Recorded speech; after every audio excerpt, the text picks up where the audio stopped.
Ang sabi ko namin sa DILG, bigyan natin siya ng saysay. Gumawa kami yung tinatawag na secret good housekeeping. So what is the secret good housekeeping? Just two basic requisites. The first requisite is compliance with the full disclosure rules as provided for in the General Appropriations Act. Just to inform you, every year pupunta ako sa Senado sa Kongreso, nagpapasingit ako ng isang provision sa GAA that full disclosure is mandatory. In fact, we have written several LGU show cause orders asking them to explain why they didn't comply with the requirements of the General Appropriations Act. The second requirement is a clean audit report, meaning it's not an adverse report or a disclaimer. If an LGU complies with the two requirements, then they're given the seal of good housekeeping. If they're given the seal of good housekeeping, they're able to access national government funds.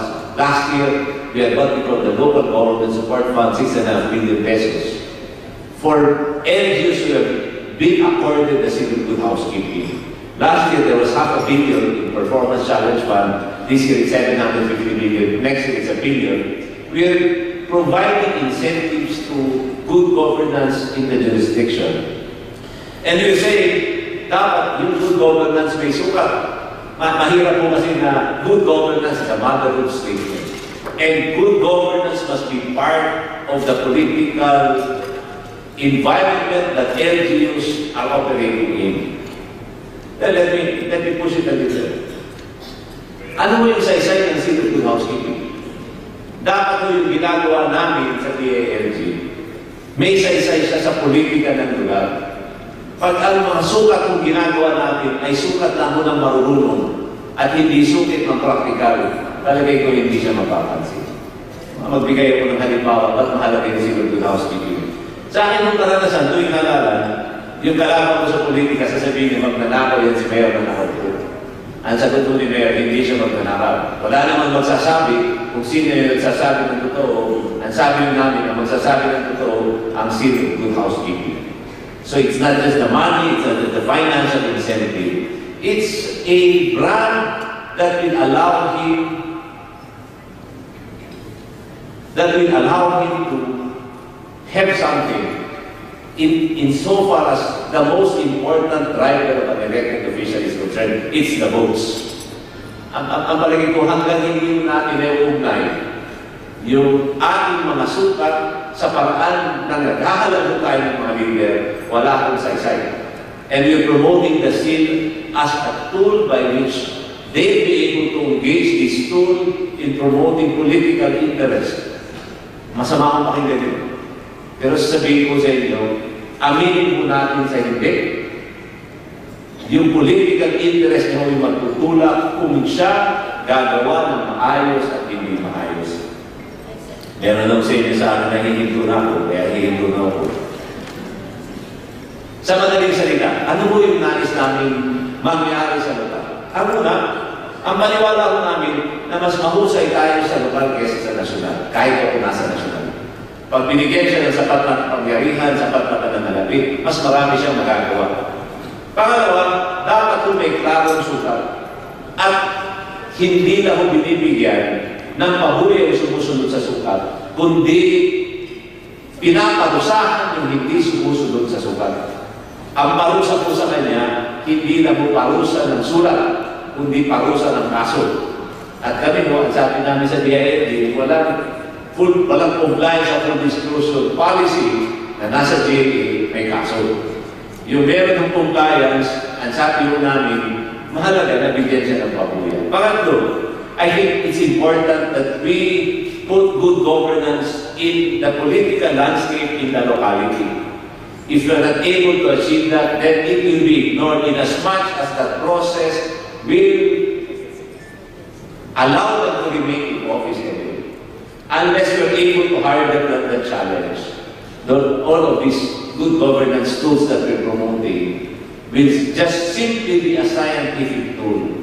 And it can never be a practical tool that will improve the lives of the Filipinos. Thank you very much and good morning.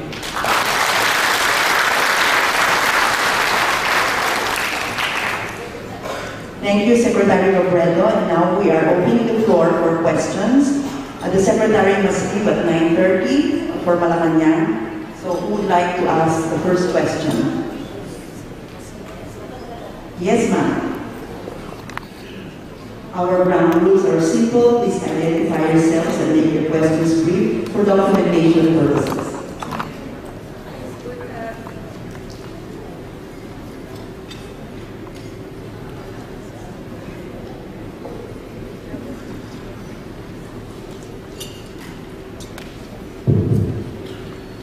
Good morning, Secretary Robredo. I'm Amina from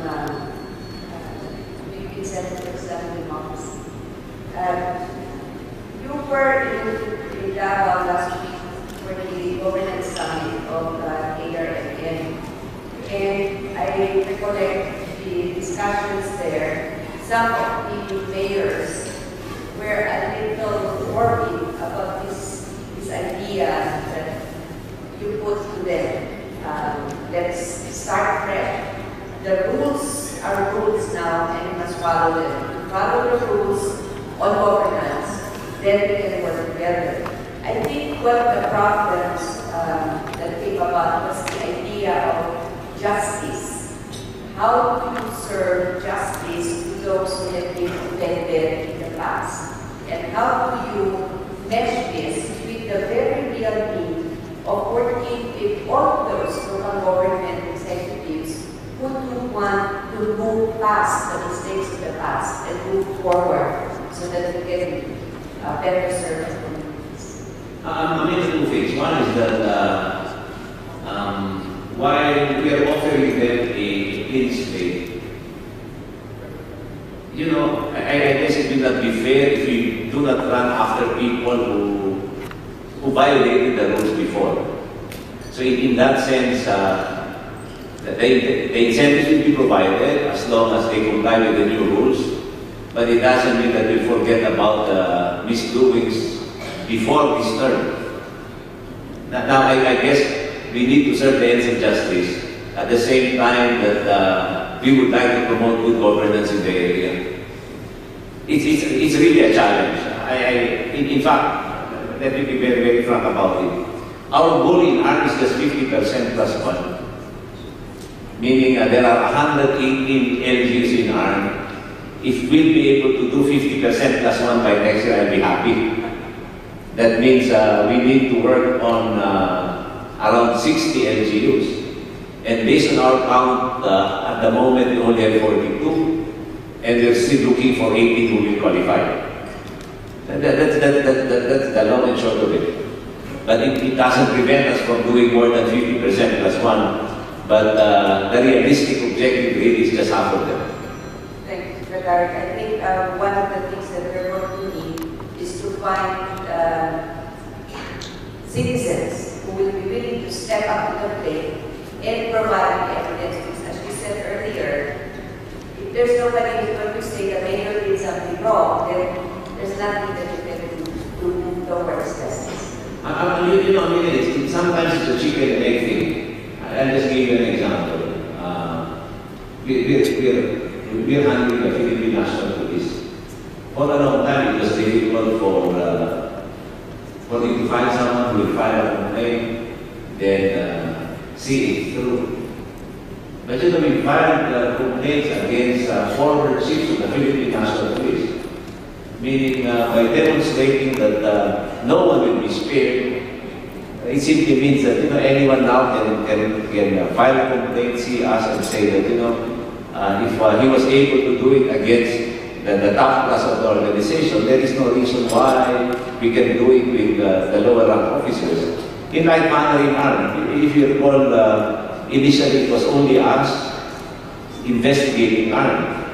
But right now, I think there were 3 complaints filed by private persons against the former ARM officials. So my sense is that we just have to break ground, after which, if we demonstrate enough credibility, then we will have other partners and other private persons who will be interested in pursuing these cases.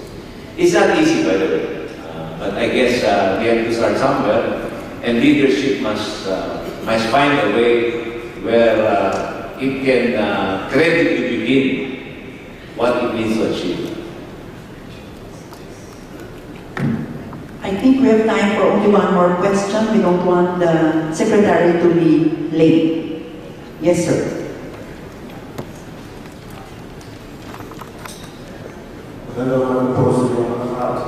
My name is Francis Kalame Shipamage from Explore Philippines University of Athens. The faculty member at the same time is student of Doctor of Public Administration. In one of my assignments, I read an article by Idelsi Luisa American Hernandez on people empowerment making the revolution work.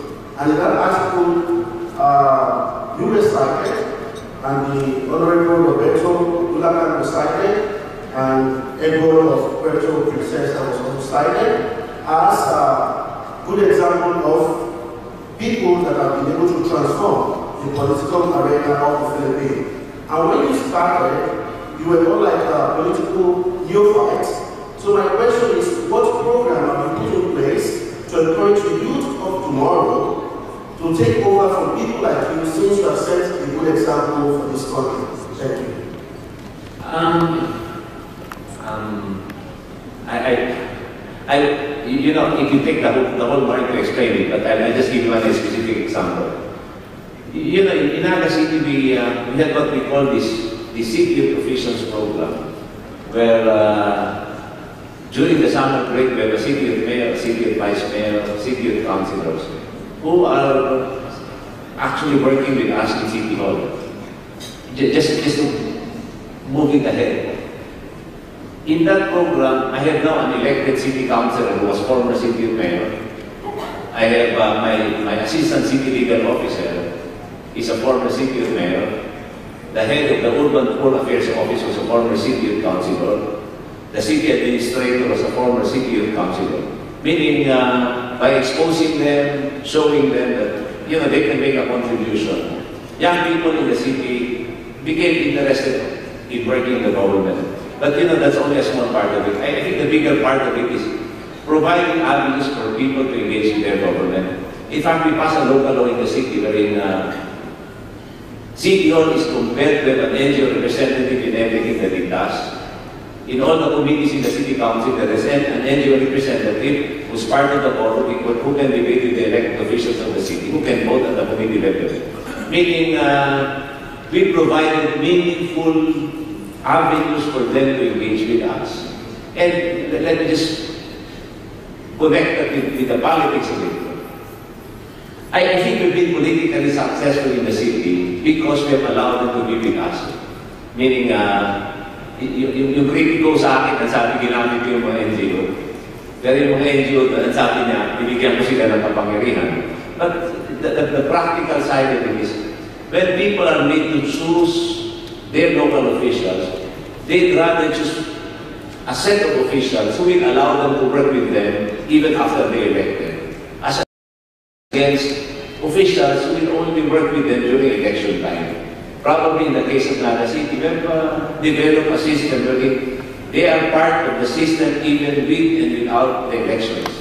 And when I say, let's make good governance part of the political equation, let me just give you my experience. Since 1992 up to now, I've been out of office for 2 terms. I've been mayor 88 to 98, then 2001 to 2010 for 6 terms. Hinahalala kami dun sa Naga. Mayor, vice mayor, lahat ng putsya namin, pati SK sa APC.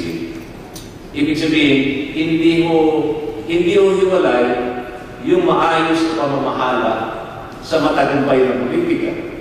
At ganito ho yung pananaw namin ngayon sa DILG. Bakit hindi ho natin itulak yung maayos na pamamahala para pakinabangan niya sa politika? Kasi kung hindi ho natin magagawa yan, hindi ho sustainable yung effort ng good governance. Good governance must be part of our political processes. Otherwise, this will simply be an award. And not all governors and not all mayors are looking for awards. They are only after their re-election bids. And unless we put that in that formula, then this will not work.